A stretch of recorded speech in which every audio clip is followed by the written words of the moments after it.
All right, well, we will get started so that way we have time to go through everything. So welcome to the Colorado room. And so you on our screen, you will see a bit.ly for our slides, and there are tons of links on there. So make sure to access that bit.ly. It is on most of the slides. So if you miss it on this one, it'll come up again. But so I am Christa Kovach, and I am from MindSpark.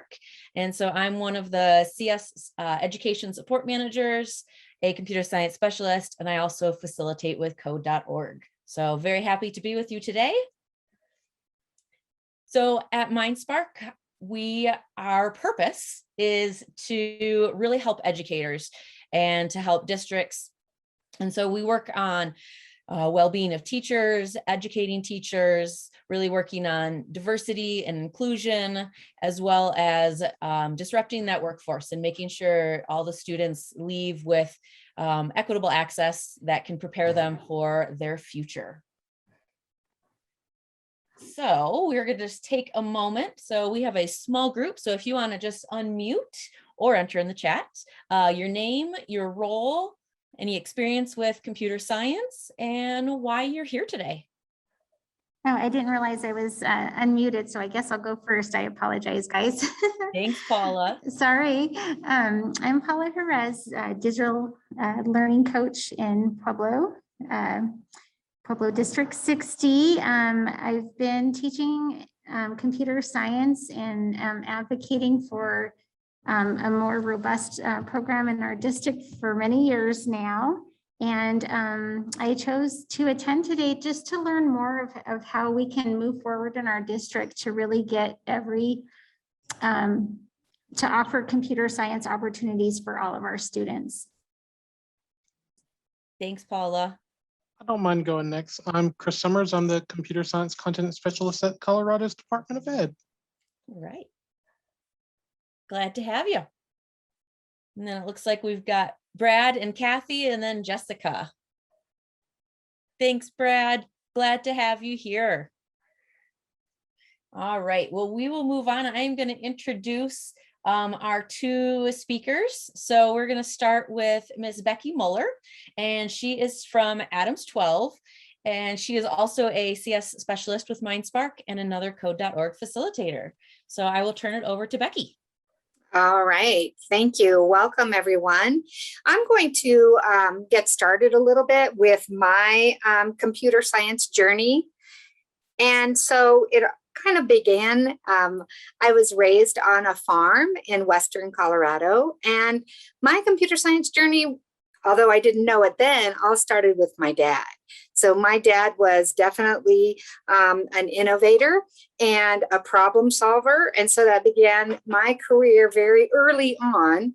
In fact, when we were fixing fence and fixing bale, the combines, my dad always used the phrase that baling wire could fix anything.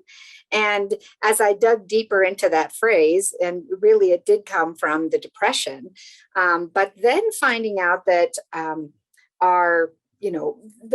one of the ultimate problem solvers of the Wright brothers, they actually used baling wire when they were putting together the first airplane. One of the things always when I was younger, I loved math. And again, that came from my great aunt, who was a high school math teacher, always encouraged me of my love for math. And then I grew up and became a teacher. Now, during my teaching, and I've been teaching a while, 25 years of classroom teacher, being a classroom teacher of kindergarten through third grade, but most about 18 years I spent in kindergarten. And so what that provided me to do is really become an expert at breaking down concepts and things for those kindergartners has helped me become a better computer science teacher for my middle schoolers and a good facilitator for professional development. I believe all of those pieces have led me to computer science. So when I went to get my master's, I got it in educational technology because I wanted to integrate technology within the classroom. And so one of the very first classes I had to take was the HTML CSS course. And that is when I found that love for math and that love for problem solving really kind of blossomed my love for computer science. And I tell teachers and I tell other people that we have been teaching computer science I know I have been as for the last 25 years. I just didn't call it computer science. Because any teacher that is teaching math or reading, we all teach patterns, you teach loops, you teach sequencing, and all of those things are computer science concepts. So when we talk about integration of computer science within the classrooms, I try to get teachers to understand that they really are doing it. They just aren't calling it that. And when we name it, and we use the same kinds of vocabulary and build on that, then we start knowing that we are teaching problem solving and we're teaching all of those, the critical thinking skills that we know that students need. So moving on, I'm going to tell you a little bit about my school. In my school, we have certain goals here that all the K5 educators, I'm at a K8 school, they integrate code.org within their classroom. They integrate, we want them to be teaching code.org plus integrating robotics within their classroom. So what I get to do is I get to coach and support those teachers for that implementation so that I'm more of a support for them. I'm also a support for their digital needs, other needs, but that's certainly high on our priority list. What we want to do is really show that we can really focus on some of those STEM competencies using computer science, like critical thinking, problem solving, collaboration. All of those pieces will help us address those STEM identities. Now, going back to, I had my great aunt and my dad who fostered those STEM competencies when I was younger. And when we read the book, Cultivating Our STEM Identity by Wendy Hoffer, she says those are developed by second grade. And especially with our girls, the encouraging of that is super important and critical. We know as educators how important that is to be introduced in the younger years.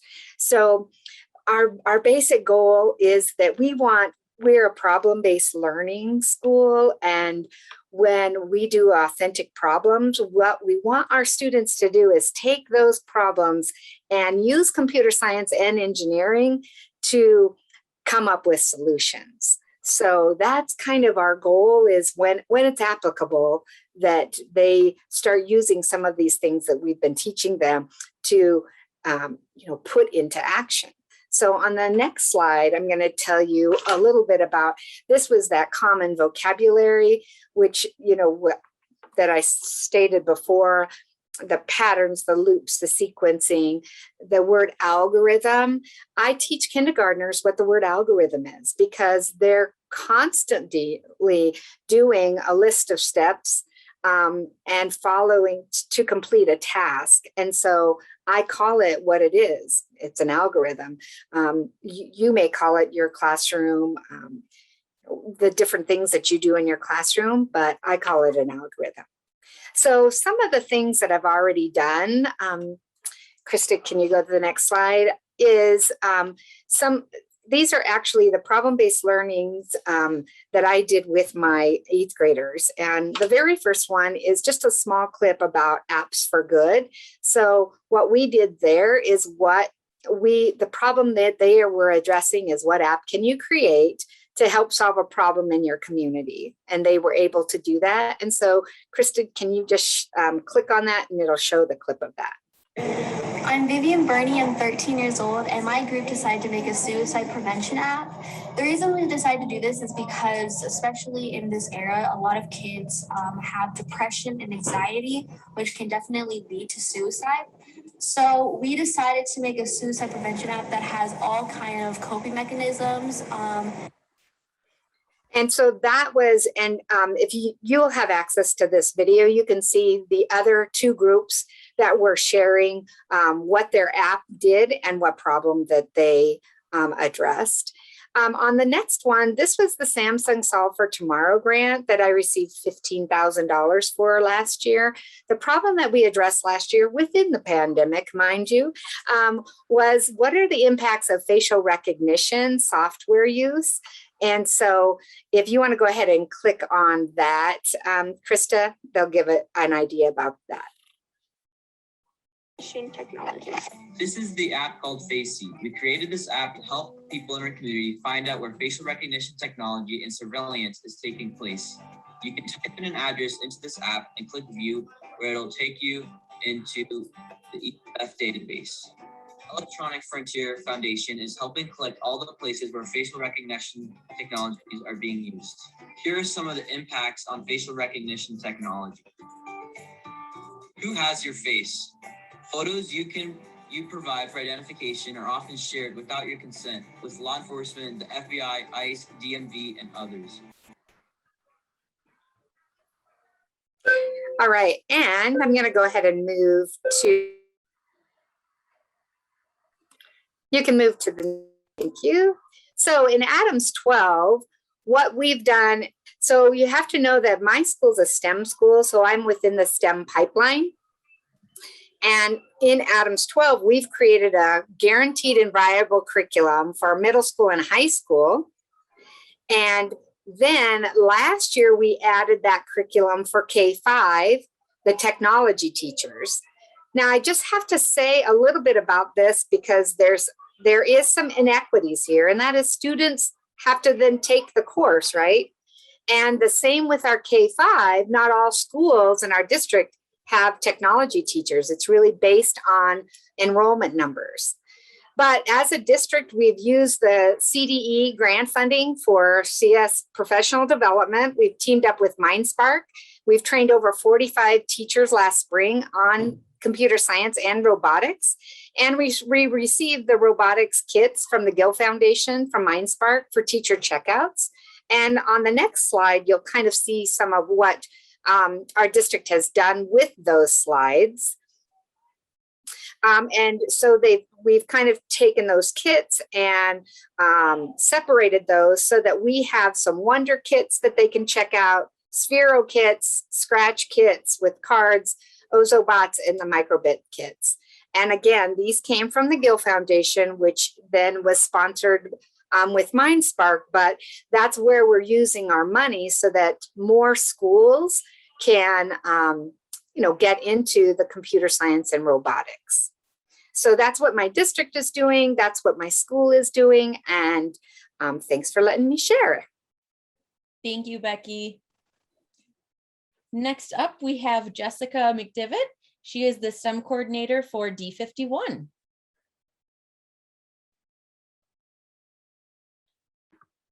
Hi, everybody. I'm sorry that I'm so dark. I'm on my backup computer. So I feel like it's such a faux pas now since we've all been through the pandemic and we know how to use all of these things. But I know that my face isn't well lit. I'm sorry. So I'm Jessica, and I'm just going to give you a brief snapshot of how things look in District 51 over here on the Western Slope for computer science.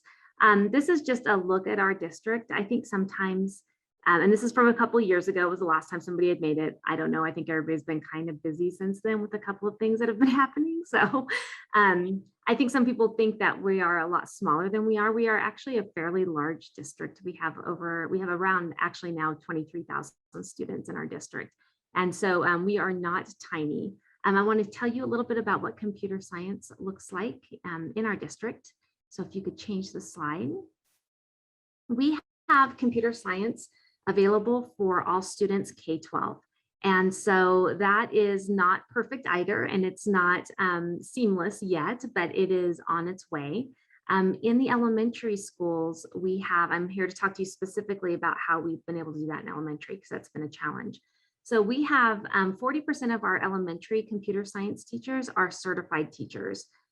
60% are paras, so they're paraprofessionals that work as computer science teachers. They teach computer science to the kids.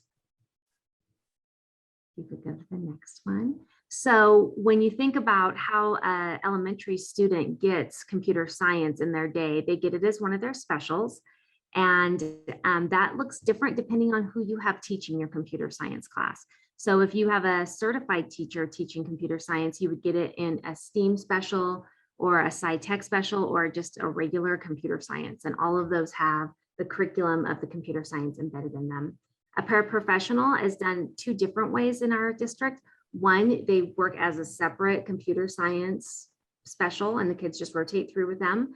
They've also combined that role of a computer science special with the library. So wherever their library special was, it's become a combination of the two.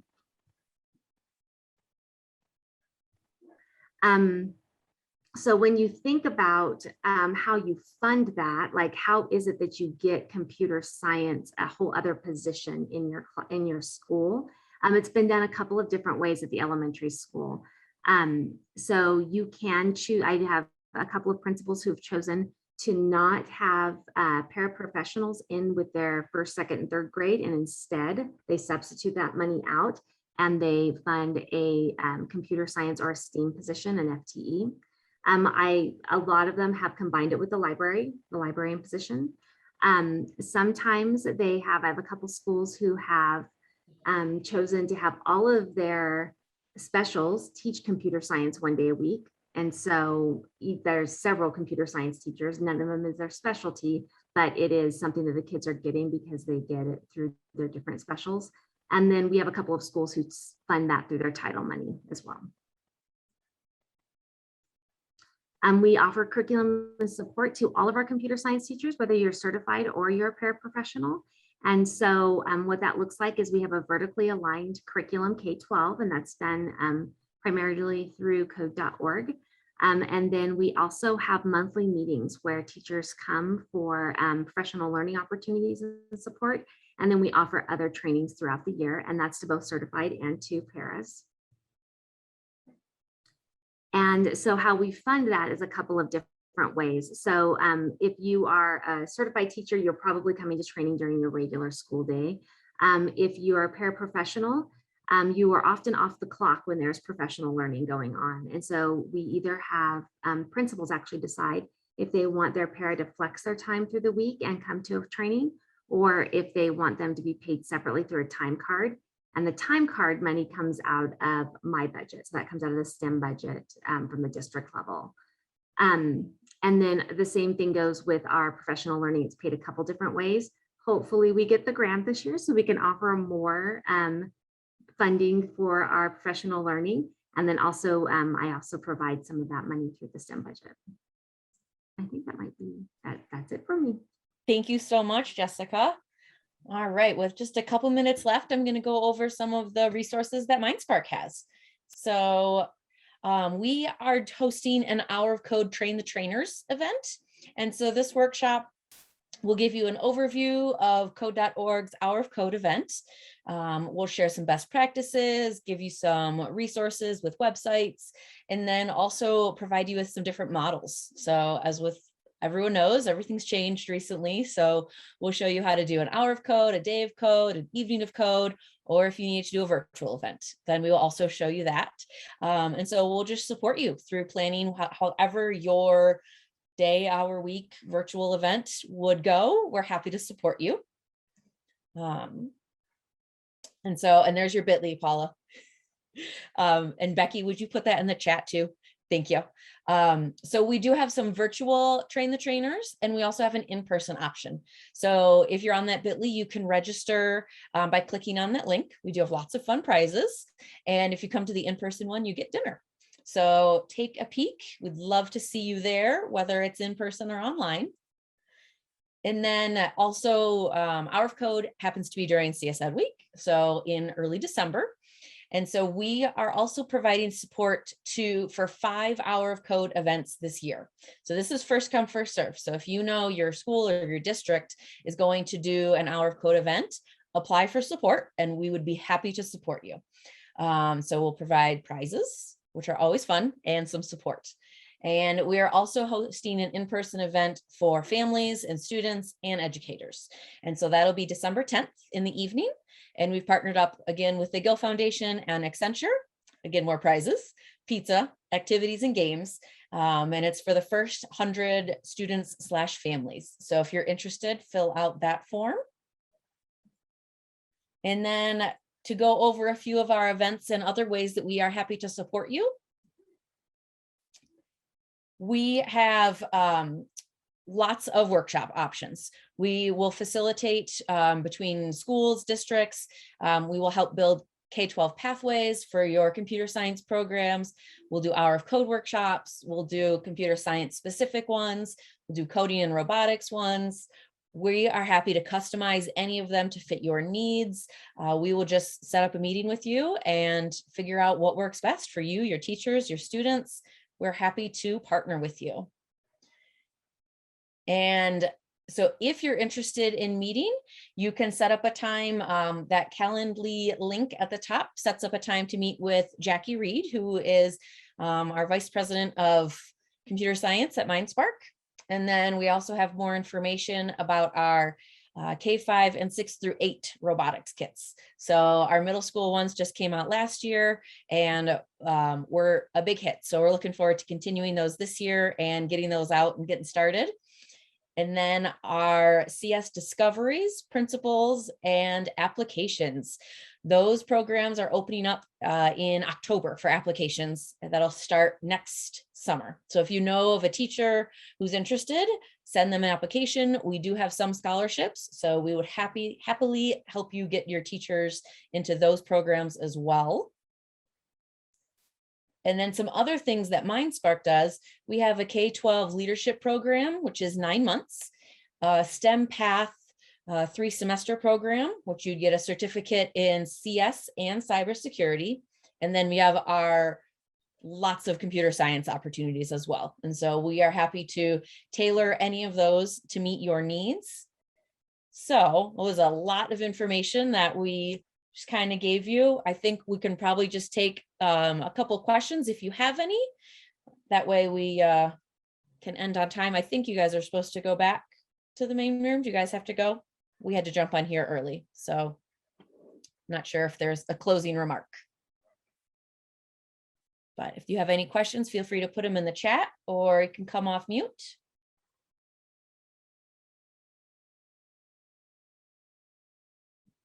And if not, we'll end with a short video. And there is Jackie, who her email and contact, and then there is mine as well. I'm happy to help out and touch base with anyone who has any further questions. And we'll just play a quick video before we hop off. Computer science helps students get on the path towards some of the fastest growing and highest paying jobs. Employment in computer and information technology pathways is projected to grow faster than any other occupation, with 245,500 new tech jobs added this year alone. And the tech occupation wage is more than double the median national wage. Historically, technology teams were inside tech companies. Now, technology teams are part of every industry as organizations rely on technology to innovate, operate, and differentiate. There are technologists who design the user experience, administrators and engineers who protect our cyberspace, and business leaders who solve problems using data and information science. There is an undeniable opportunity to broaden participation in computer science, especially for underrepresented groups. Students report enjoying computer science over many other subjects, and 90% of parents want their child to study computer science. Although computer science is a foundational pathway bound to help students thrive in their academic and professional careers, it's often under-resourced and not accessible in K-12 education. Less than half of high schools teach computer science, and 27% of CS educators feel limited by their own subject matter expertise.